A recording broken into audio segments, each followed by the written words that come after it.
Sack Village. So I'm sitting in Mungrisdale next to Carrock Fell, one of 4 Wainwright fells on this Stuart Marshall walk. Back of Blencathra, I think it's called. So Carrock Fell, High Pike, Knott and Great Calva. And I think, in my opinion, Great Calva was one of the best views of the Wainwrights. It was the day I did it anyway. There was some really fantastic weather going on and some fabulous light. And the conditions were just incredible, and I stood on Great Calva and it was in the middle of the Northern Fells, and there was just this wonderful 360 degree panoramic view, and it was was it a religious experience? Yeah, as close as I'm going to get anyway. It was magical place to be, and I was looking forward to seeing if that place was as good as I remember. But I don't think I'm going to see that today because the views are limited because of the sideways sleet and snow. So the first fell on my list is Carrock Fell, which is not far actually, just up there.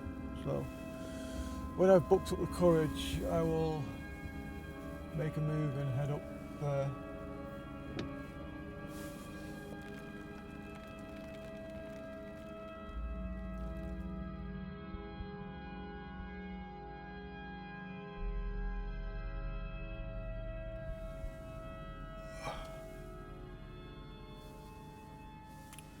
Oh, that's better. It's cleared up a bit.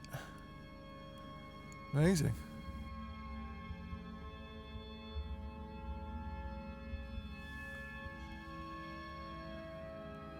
Ah.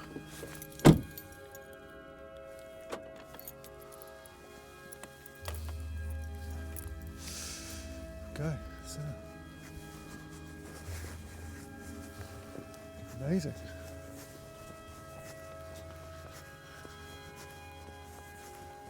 It's almost like I don't know, it's almost like I gave up and then drove off for a month or something and then came back and the weather was good. It's almost like I did that, isn't it?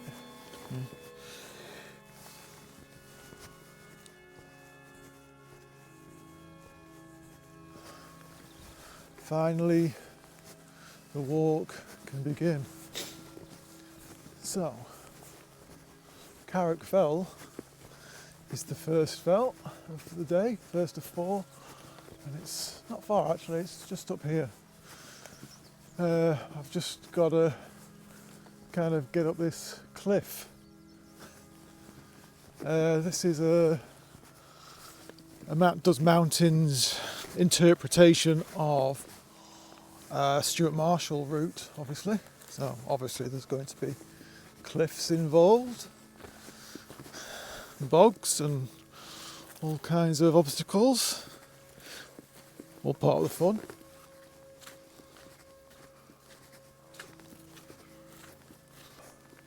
So there's not supposed to be an official path here, but there is a path. This is definitely a path. The official path is about another half a mile up the road. So this is a shortcut up to Carrock Fell, probably.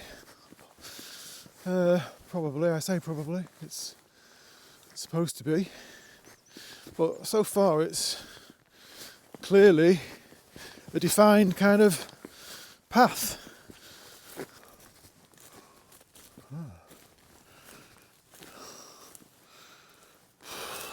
A cold one, this is a cold start. It's -1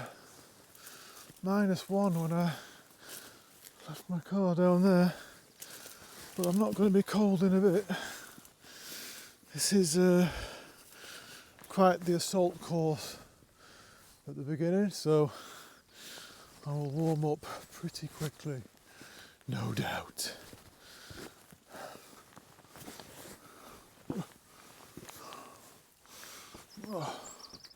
So these rocks are slippy, so I've got to be careful on this.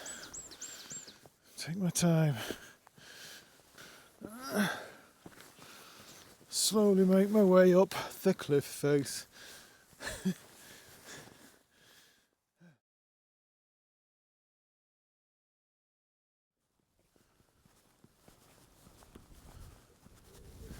So, after climbing 200 feet, I think, I'm back at road level. It's almost as if I left my phone in the car or something and had to go back for it. Yeah, so it's just like that, isn't it?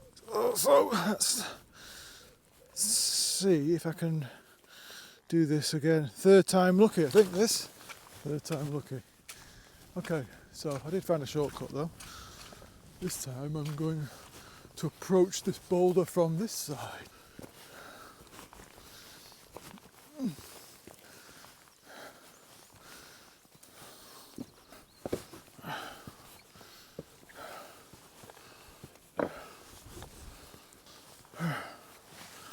So I've basically just got to make my way up this.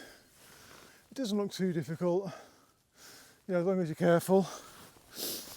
I think there's a couple of kind of dead ends along the way, but I know that you can get around them.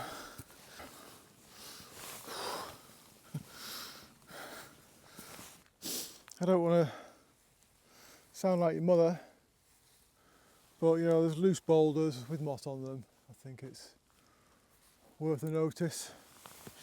I mean, look at all these boulders that have fallen as well whilst trying to get up here. Look at them, they're everywhere. Bodies everywhere. Cars down there in the lay-by. Lots of sharp things, loose rocks, moss on them. But it's fun. It is fun. It's much easier once you've loosened up a bit, and there are plenty of handholds, rocks to haul yourself up, and the odd tree limb reaching out, holding its arm out for you, which they are helpful when they arrive. So yeah, it's good. Just touch wood, steady goes. So there are some lovely spots up here, climbing up. There's even a bit of a cave here. Only a tiny one though. It's not going to won't be becoming a tourist attraction this, but there's quite a bit of shelter in it. So I found this by total accident, obviously, and by making some mistakes. I've hit a few dead ends. Dead ends for me anyway. And you just turn back and you find a better alternative. And they are here. You've just got to keep your eye out for them and just figure it out. It's like a puzzle, isn't it? It's like a little game that you're playing with the rocks. You're always putting your rocks on you always put your feet on the rocks in the right places, the right angles. He says, and let gravity do the rest. I mean, there's no footprints here, but there are these like trees here, dotted about, and they kind of give you lots of things to grab onto. Some of these rocks are, as well as being wobbly and covered in moss, occasionally you'll find one that's got like a razor sharp edge to it, so you've just got to be always have your wits about you, never take it for granted. But I'm not far from the top now. Well, the top of the ridge anyway.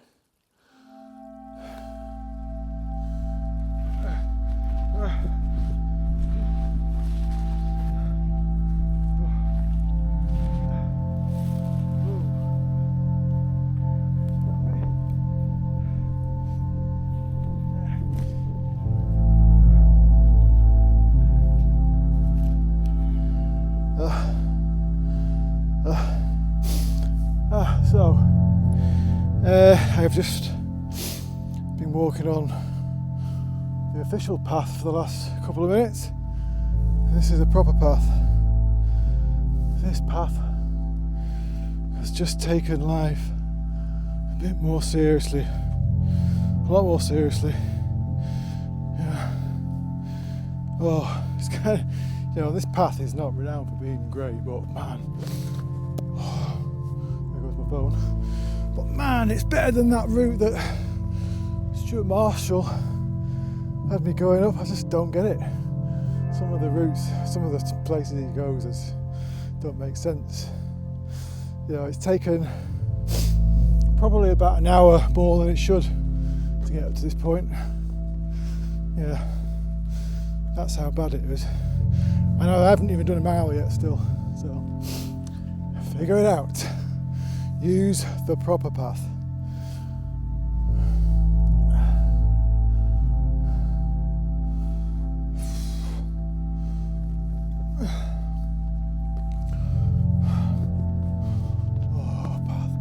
It's just after 9 now. It was just before 7 when I started. I know there was a bit of a mishap with my phone and having to go back for it, but 2 hours to get to here. It's Carrock Fell, and it's so close to the road. It's just there. The road's just there.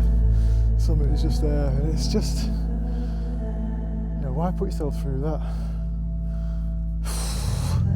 So I'm absolutely knackered now, absolutely shattered after doing that. My motivation has dropped.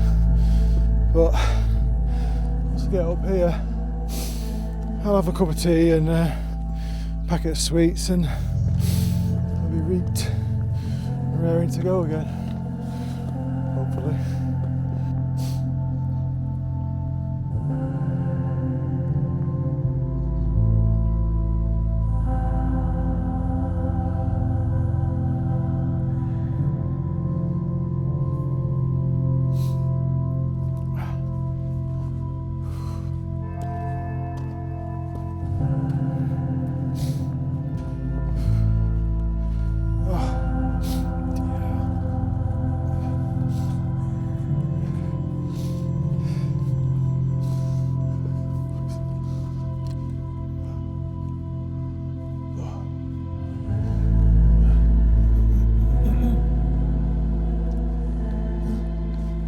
Is Carrock Fell.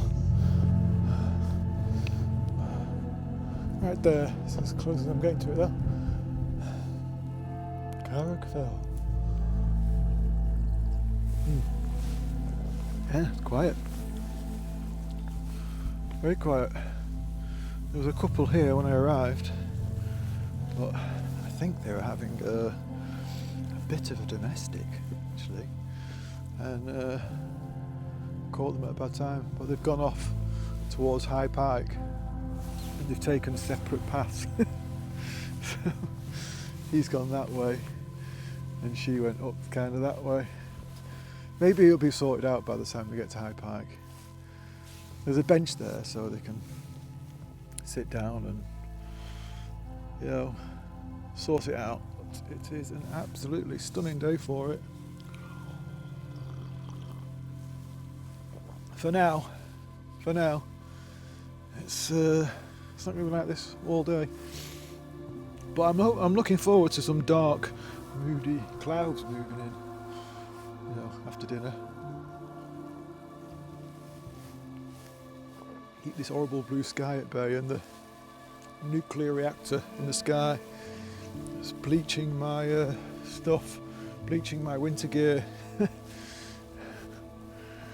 No thanks.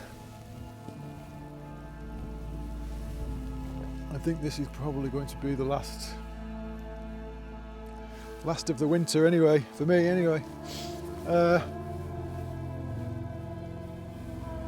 What are we now? We're at the end of March. So, I don't know, no. I plan to be up here quite a lot in April. I'm actually going to car camp with the dog. First outing for the dog. the puppy. So I was going to bring him on this one, but I just figured it might be a bit much for a 6-month-old puppy, and my God, am I relieved that I made that wise decision, because that would have been a nightmare for a dog of any age. Right, I'm all packed, ready to go. So I'll say farewell to Carrock. See you next time. There will be a next time, that's for sure. Oh, gosh. So, I mean, the sun is out, but it is raw. It is cold. So, I'm gonna get a march on. Heading off from Carrock back there towards High Pike, and this is one of the boggier areas of the Lake District, but so far everything is rock solid. Praise the Lord, it's a miracle. The bogs are frozen solid. These are the bits that cause you the problems, and that's all here like this. This is all rock solid. I can walk on it.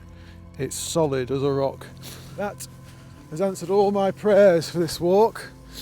Thank you, Lord. I'm not religious, as you know, probably, but as you probably guessed. I'm not being facetious, I just thought I'd take the piss a bit. So, this has chopped down my energy use quite substantially, and knocked a bit of time off the walk, to catch a bit of time up, because this ain't melting anytime soon. It's freezing up here. So I'm just walking straight across that. It's just normally that's walking across a sponge when a deep sponge, but it's solid ground. I'm so happy. I can't tell you how happy I am about this. So I'm just plodding on up to High Pike now, and really kind of enjoying this walk. Now, after the terror of the cliff face earlier, which I'm not over yet.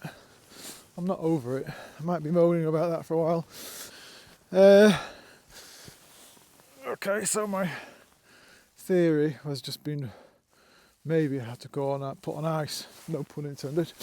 Because look here, we have a bit of an obstacle course. But I can get across this. This is alright. This is still solid. Yeah, I can get across this. Watch this. Watch me fucking make an idiot of myself now. No, I'm through. I'm through.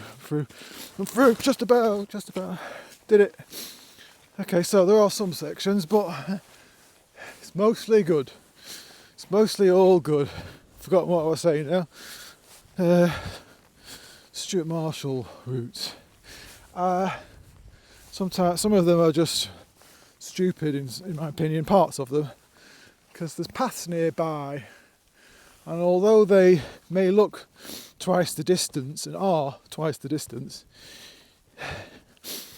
you only generally use half the amount of energy on them, even if you're going the long way around. Paths there for a reason. It's the most efficient kind of route to take. So if there's a path there, I would always recommend sticking to it. Going off piste on a Stuart Marshall escapade is fun sometimes, but other times just daft, really.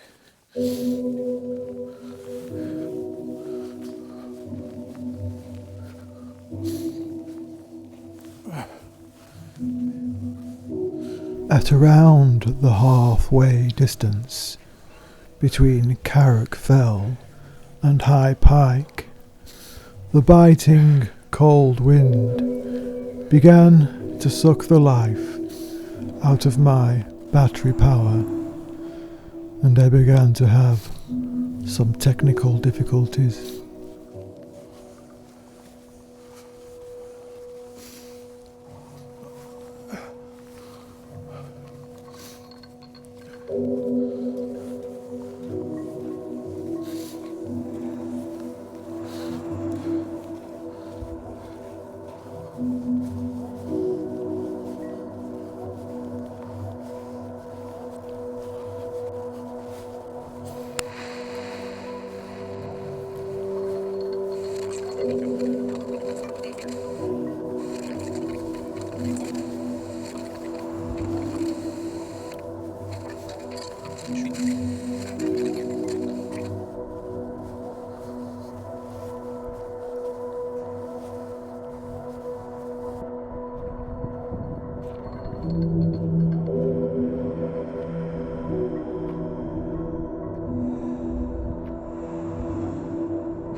Slowway first, round, that's the earth, so this is all kind of back a skidder.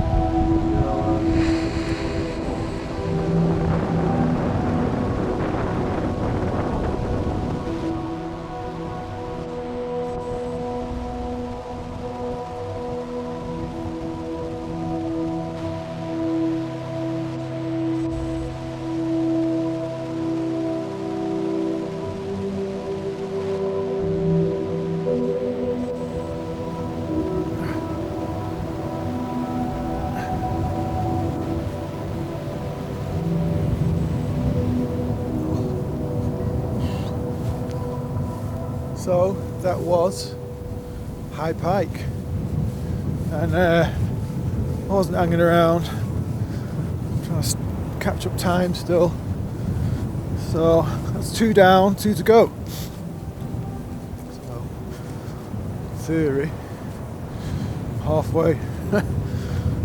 Not in time, I'm not, but let's make some up. So I'm just heading over to Knott. So I'm thinking about 40-45 minutes I'll be on the top of it.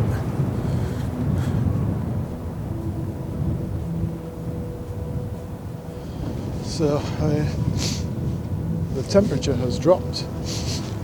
It's very cold now, and my batteries are not enjoying this wind chill at all. So I'm having to kind of be careful with my batteries. But we'll persevere. It's not going to be a complex video after the one I've just edited. 1 hour 25 minutes.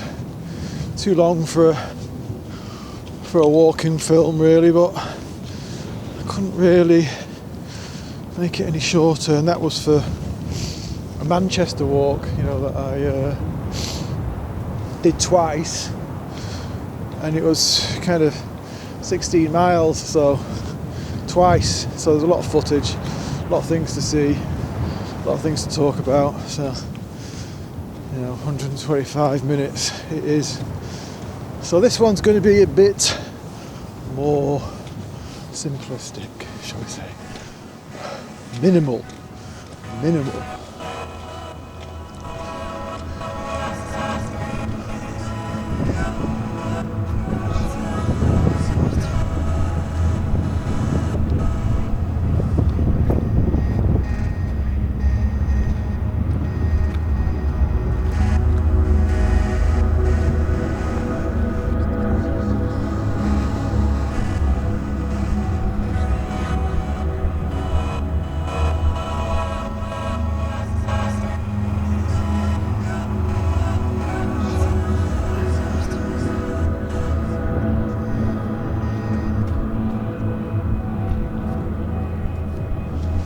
know.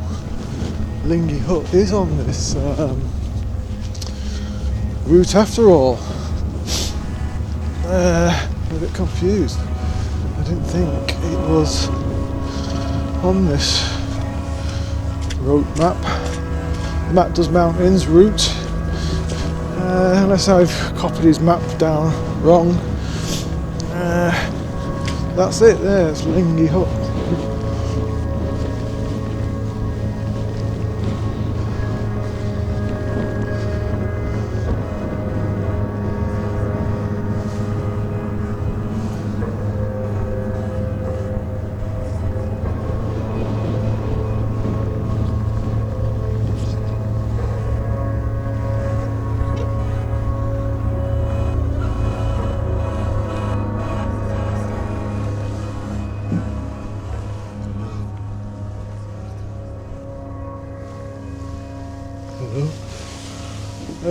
Well, there's no one here, obviously, except the ghosts. I'm joking. Yeah. So there's not much here. Is that an energy bar? I think so. There's a heater here though. There wasn't a heater here last time. But often can't see the book either. Someone's stolen the book. But I'm definitely sure that this place had a paint job because it was covered in graffiti last time I was here. So I will carry on with my journey.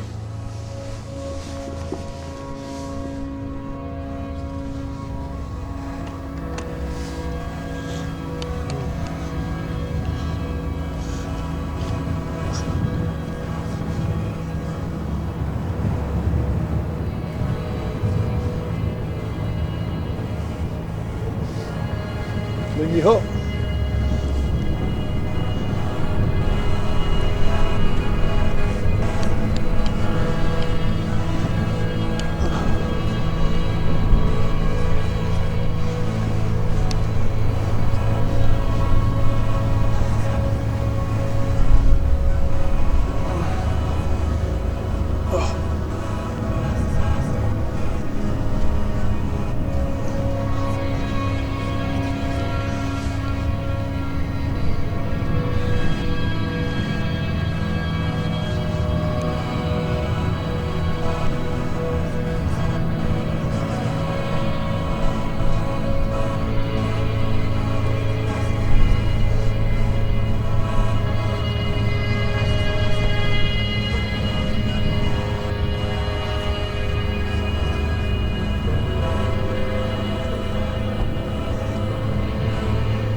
So that's the summit of Knott coming into view.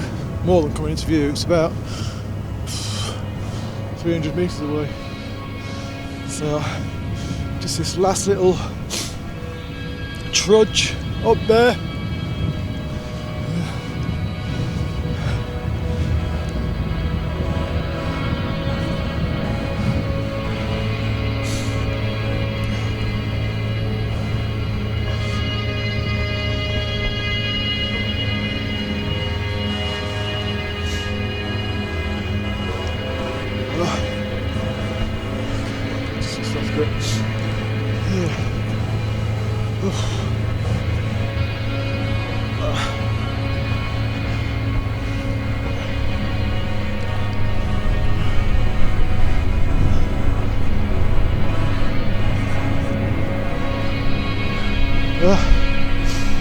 Here we go. Knott. No, it's not. Yes, it is. No, it's not. Yes, it is. No, it's not. You get it. You get it.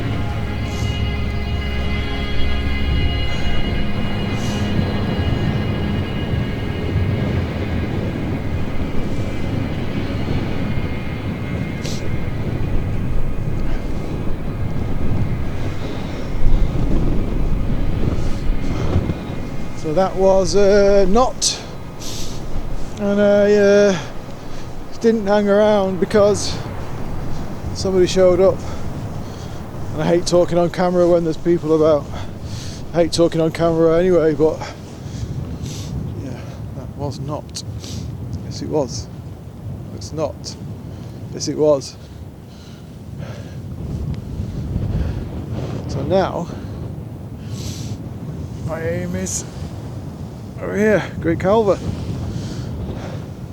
where hopefully the best view of the day lies in wait. It's also the last fill of the day, the fourth.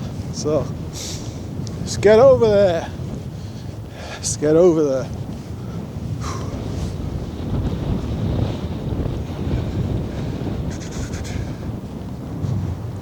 Target.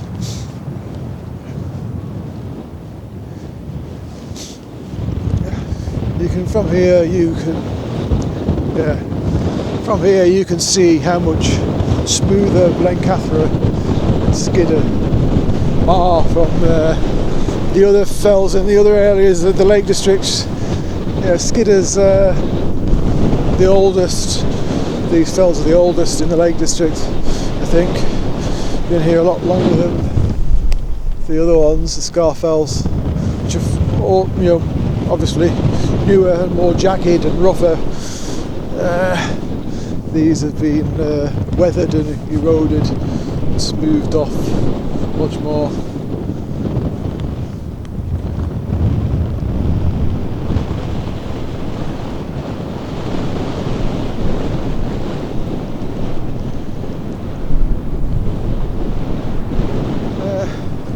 Coming down from Knott, this is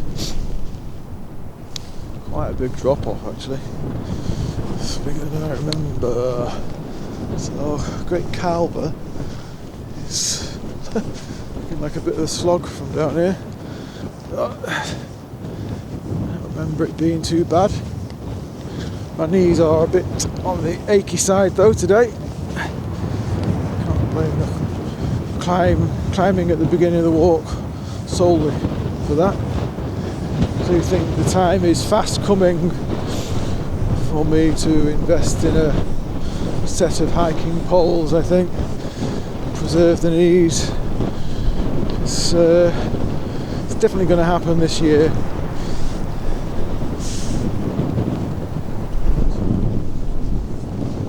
Yeah, so the bogs here are not frozen. So I'm just being a bit more careful with my footing.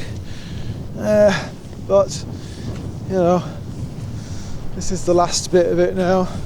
This last slog up to Great Calva, and then down the side of it to a 4-mile walk on solid ground. Let's get on with it. Let's get on with it. I might get this walk finished by 3 after all.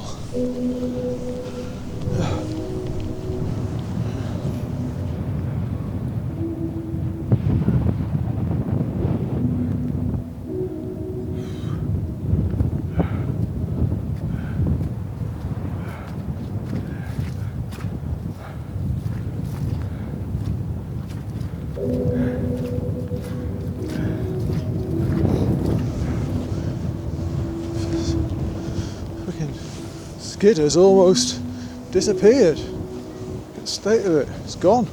Well, it's there, but you can't really see much of it.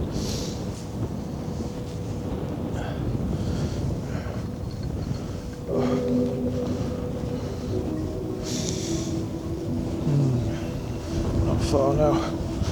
Not far. Just this last little slog up to the top. Can't see any. I can't see anybody up there at the moment. Last time I was up here, there was, I don't know, some sort of coach party.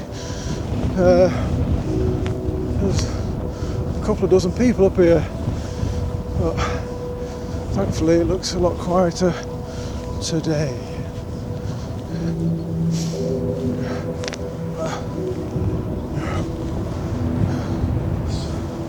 Knott where I came from. Yes it is. It's not. Yes it is. It's not. Yes it is. It's not.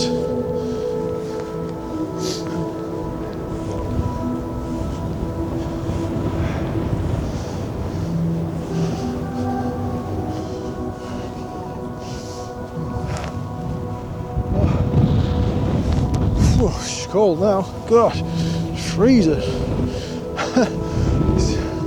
Weather's changed quite dramatically from this morning's sunshine, blue sky. Now we have kind of snow and high wind.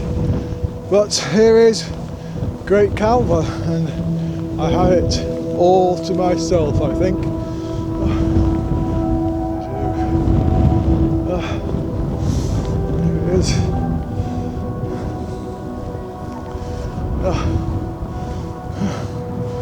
So, let's see.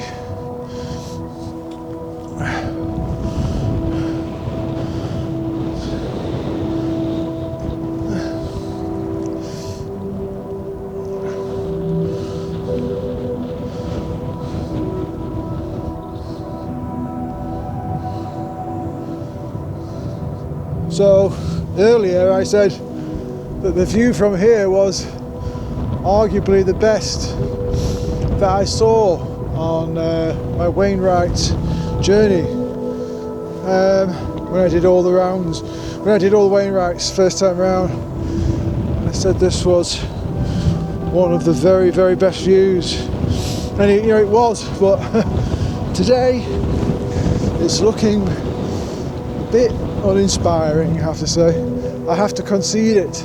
But the view over here is what I was talking about. This view, looking over to Mungrisdale Common with Blencathra in the back, and it had crepuscular rays, and it was like God was in the clouds, big bearded man in the sky. Yeah, I mean, it was like the weather of the gods, and all those God jokes that I was saying earlier to set it up were for nothing. For nothing. Yeah. But it's still pretty good. It's still pretty good, even though it's as flat as a pancake. The light is as flat as a pancake. It's not even, the snow's not even making it interesting. It's just a bit dismal, to be honest. Oh well.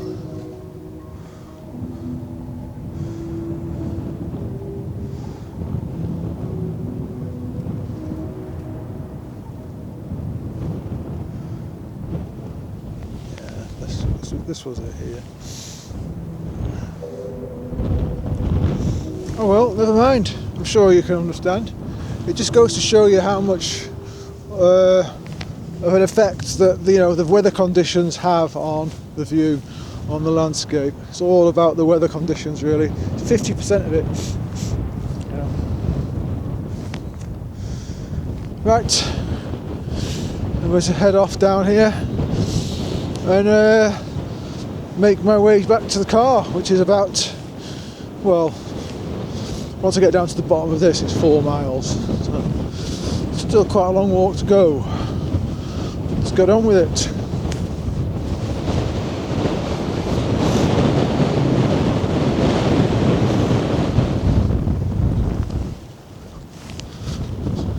See if I can get down the side of Great Calva without snapping my ankle like I nearly did then. Oof. Oof.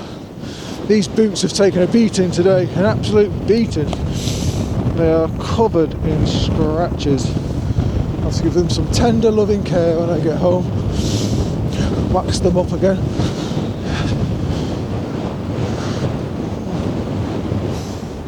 It's nice, much better.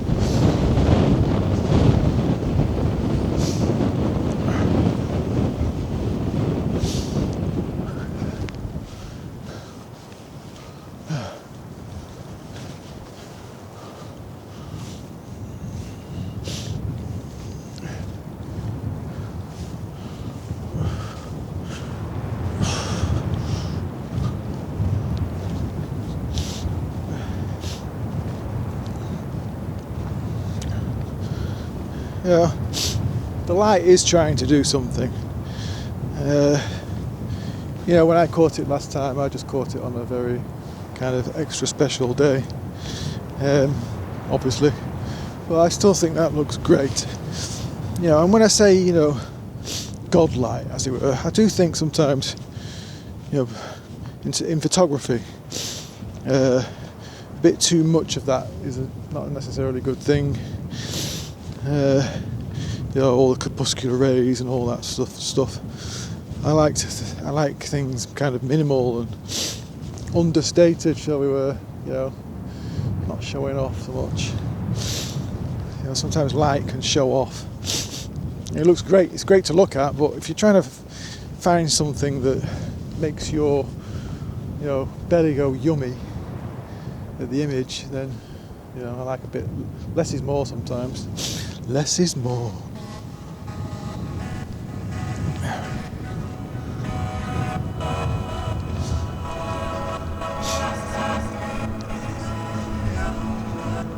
When I talk about keeping things minimal, keeping it simple, how's about you keep this video simple, Thornton?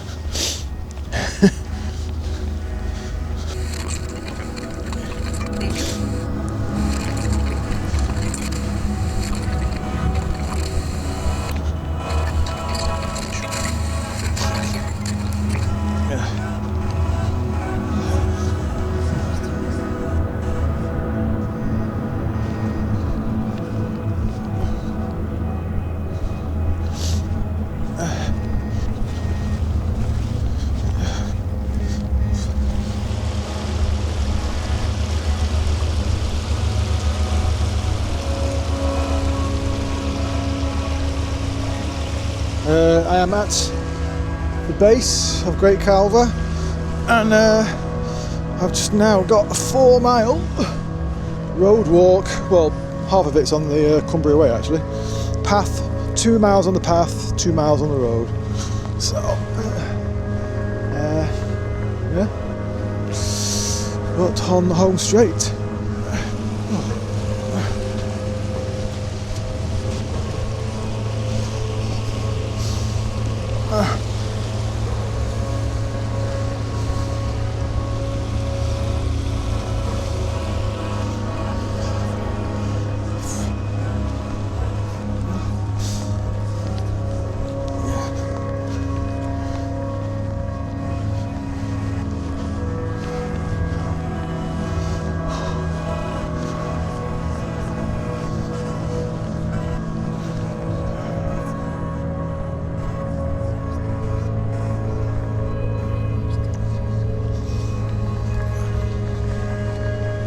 Yeah, this is the Cumbria Way. Again, I was on it earlier up there, coming in this direction, and now I'm on it again down here, going in that direction. So I think we'll take about 2 miles, and then veers off. It goes left up to Lingy Hut. Also, and we'll take a right at that point, and there's a 2-mile road walk.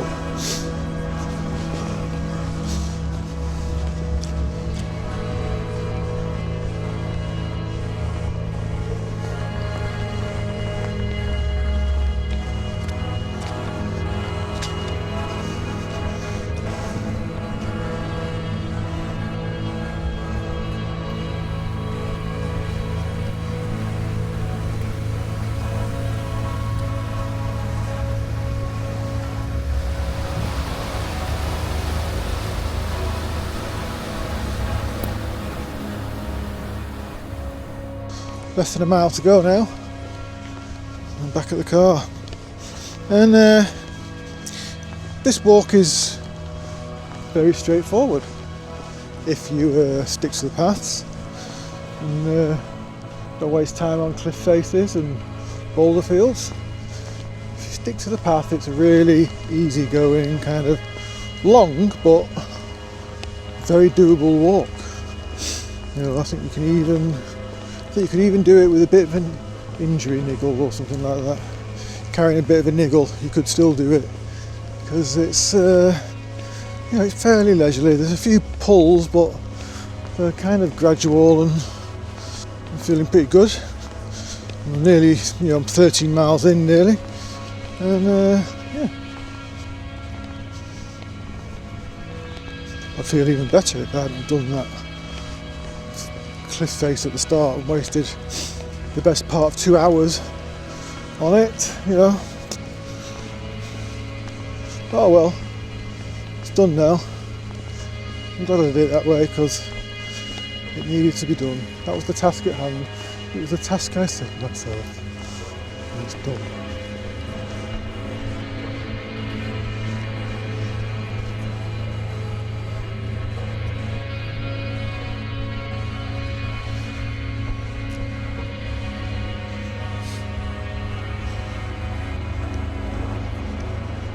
Interesting, really, because it looks like the lakes just kind of ends here. The fells, I mean. And the fells kind of do end here. This is the edge of them. North-east edge of them, anyway. But I can see my car now. And I am at the end of the road, so to speak.